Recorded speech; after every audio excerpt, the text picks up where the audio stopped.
Hello everyone, কেমন আছো? আশা করি তোমরা সকলে ভালো আছো, সুস্থ আছো। আমি সুদীপ্তা, আমার একটা নতুন ব্লগে সবাইকে জানাই ওয়েলকাম।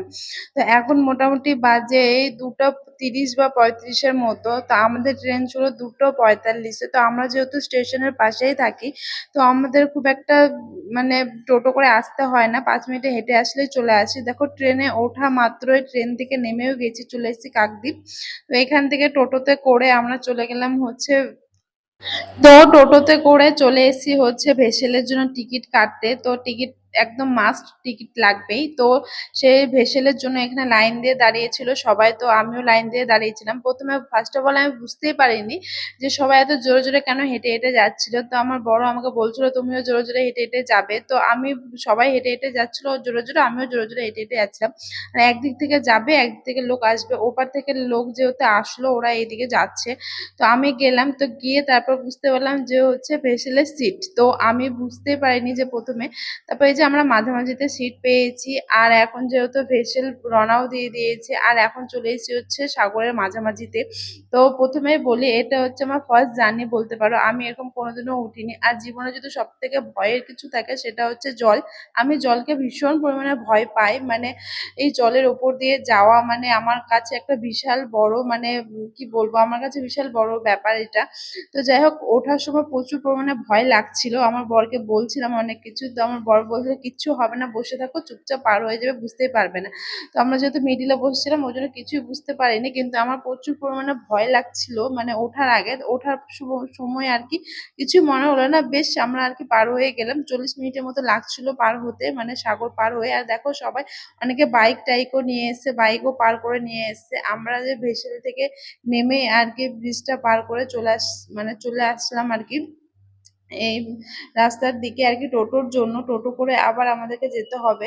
তো বেশ ভালো লাগছিল। আমার ফার্স্ট জার্নি। আমি এরকম মানে কোনোদিনও ভাবতে পারিনি যে এরকম হয়তো আমার লাইফে হবে। তো এই দেখো আমরা এখন দাঁড়িয়ে আছি টোটোর জন্য। টোটো করে আমাদেরকে চলে যেতে হবে মানে মিনিমাম 30 কিলোমিটার। তো আমরা যেতে, এই যে টোটোতে উঠেও গেছি, আর যেতে যেতে আমাদের প্রায় সন্ধ্যা হয়ে গেছে। মানে এই মোটামুটি বেজে গেছিল 8টার মতো, বেজে গেছিল আমরা ওখানে পৌঁছাতে পৌঁছাতে।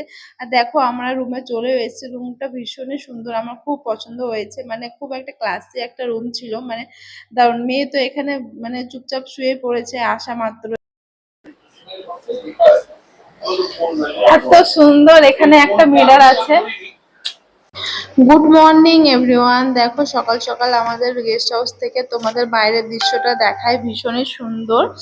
মানে কি বলবো, খুব ভালো লাগছিল। আমরা যেহেতু 3 তলায় ছিলাম, মানে ভীষণই সুন্দর। মানে চলো বাইরেটা তোমাদেরকে দেখায়, বাইরের ভিউটা ভীষণই সুন্দর লাগছিল। আর মানে কি বলবো, গেস্ট হাউসটা খুব সুন্দর ছিল। রাতের ভিউটা আরো মানে মারাত্মক ছিল, এত সুন্দর লাগছিল রাতে। মানে বেশ ভালো একটা শান্তিমূলক জায়গা। এখানে না কোনো গ্যাঞ্জাম, না কোনো মানে চেঁচামেচি, মানে একদম শান্তিপূর্ণ জায়গা বলতে পারো এখানে। মানে তীর্থস্থান। তো যেটা অরেঞ্জ কালারের দেখছো এটা হচ্ছে ভারত সেবাশ্রম, মানে ভারত সেবা আশ্রম এটা। আর দেখো এখানে প্রচুর নারকেল গাছ, যেটা আমাদের ওদিকে খুব কম দেখা যায়, খুবই কম। তো প্রচুর এখানে না, বেশিরভাগ দেখছি নারকেল গাছ প্রচুর আছে। মানে ডাব যেটা হয় আর কি, ডাব থেকে নারকেল হয়, প্রচুর গাছ আছে এখানে, আশেপাশে প্রচুর গাছ দেখলাম।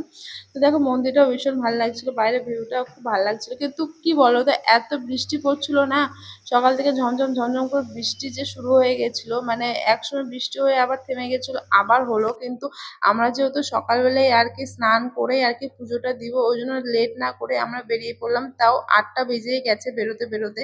তো ভাবলাম চলো আর দেরি করবো না, বৃষ্টি হওয়ার সেটা হবেই, তো বৃষ্টি আর থামবে না, চলো ছাতা টাতা নিয়ে বেরিয়ে পড়লাম। মাঝে মাঝে কমছিল আবার হচ্ছিল। তো তাও ওই যে দেখো এখন বেশি পড়ছে না, হালকা হালকাই পড়ছে। তো দেখো আমরা চলে আসলাম হচ্ছে সাগরে, মানে কি সুন্দর লাগছে না? মানে এই দিকটা লোক কম আছে কিন্তু খুবই সুন্দর ঢেউ, দেখেছো? মানে এত ঢেউ, এত ঢেউ, তোমাকে যদি কেউ বলে একাই স্নান করতে, সবাই ভয় পেয়ে যাবে। আমার তো ভীষণ পরিমাণে ভয় লাগছিল স্নান করার জন্য। তো আমরা যেহেতু স্নান করবোই, যেহেতু পুজো দেওয়ার ব্যাপার আছে, ওই জন্য চলে গেলাম আমি আর আমার বর স্নান করতে।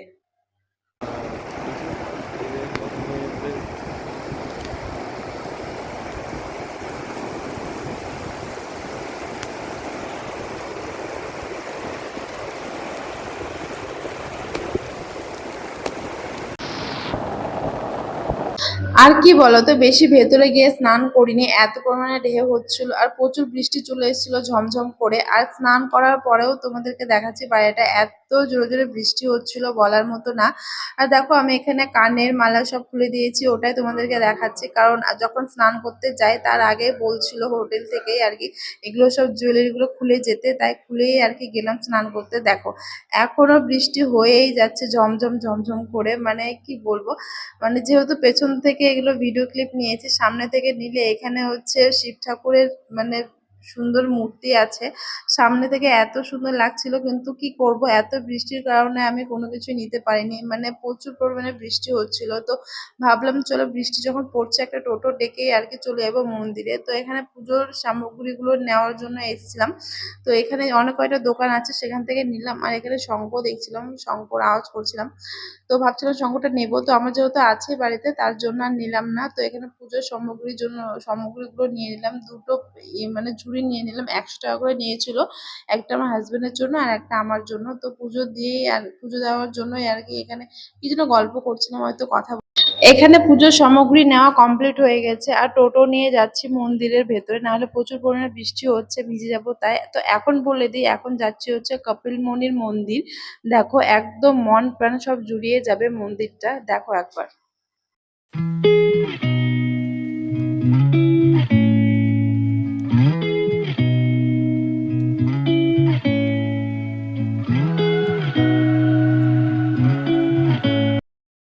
এসে আমাদের পুজো দেওয়া কমপ্লিট হয়ে গেছে, আর কমপ্লিট হওয়ার পরে সব ঠাকুরদেরকে প্রণাম করছিলাম।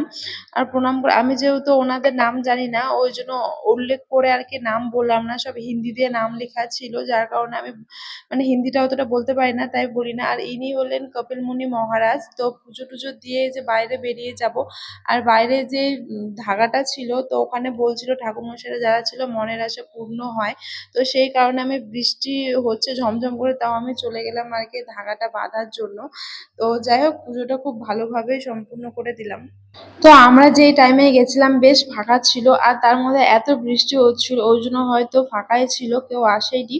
আর এখন আমাদেরকে বলছিল বাইরে যেতে, কারণ এখন হচ্ছে ভোগ নিবেদনের সময়, তো বলছিল ওই জন্য সব গেট টেট যা ছিল সব বন্ধ করেই আর কি ভোগ নিবেদন করবে। দেখো সব গেট এদিকে যা ছিল সব বন্ধ করে দিয়েছে। আজকে এত বৃষ্টি হয়েছে কি বলবো, বলার মতো না। তো যাই হোক, যেটার জন্য এসেছিলাম সেটা সম্পূর্ণ হলো কাজ। আর চলো এখনই বেরোবো, হেসেলের টাইম হয়ে যাচ্ছে, এখন তাড়াতাড়ি বেরোতে হবে। এখন চলে এসেছি হচ্ছে বাস স্ট্যান্ডে, আর এটা হচ্ছে আশ্রম, যারা বাইরে থেকে আসে তারা এখানে অনেকে থাকতে পারবে। তো আমরা থাকিনি ওখানে, তো হচ্ছে চলে আসলাম আবার হচ্ছে মন্দিরের এখানে, কারণ কি মানে সব সাগর বারবার, গঙ্গাসাগর একবার। তো সেই কারণে কবে আসতে পারবো কি পারবো না, সেই কারণে ভাবলাম যে চলো আবার গিয়ে একটু কয়েকটা ফটো আর ভিডিও নিয়ে নিই। তারপরে এই যে টোটো করে আসার পরে যে ভেসেলের টিকিট কেটে নিলাম। আর এবার জানো তো সামনেই সিট পেয়েছি, মানে সামনের দিকটা আরো সুন্দর লাগছিল, মানে সামনের দিকে বসে ফেরার পথে তো একদম একটুকু ভয় লাগেনি আমার। আর এই যে এই ভেসেলটা হচ্ছে স্পেশাল গেস্ট, যারা স্পেশাল মানুষ তাদের জন্য স্পেশাল রুম আছে, টয়লেট বাথরুম সবকিছু আছে, জলের ট্যাঙ্কি ট্যাঙ্কি, এই যে এসি দেখতে পাচ্ছ এসিও আছে, মানে একদম স্পেশাল যারা তাদের জন্য। আর এই যে নেমেও গেলাম ভেসেল থেকে। আর এখানে হচ্ছে যে এটা করে গাড়ি টাড়ি নিয়ে যাওয়া হয় এই ভেসেলে করে। তো যাই হোক, যেভাবে হোক মনের ইচ্ছে পূরণ হলো, এখানে এসে পুজো দেওয়ার খুব ইচ্ছে ছিল। তো ভিডিওটা এই পর্যন্ত, যদি ভালো লেগে থাকে তাহলে অবশ্যই লাইক কমেন্ট শেয়ার করো, আর যারা নতুন দেখছো তারা অবশ্যই পেজটিকে ফলো করে দিও। Bye bye.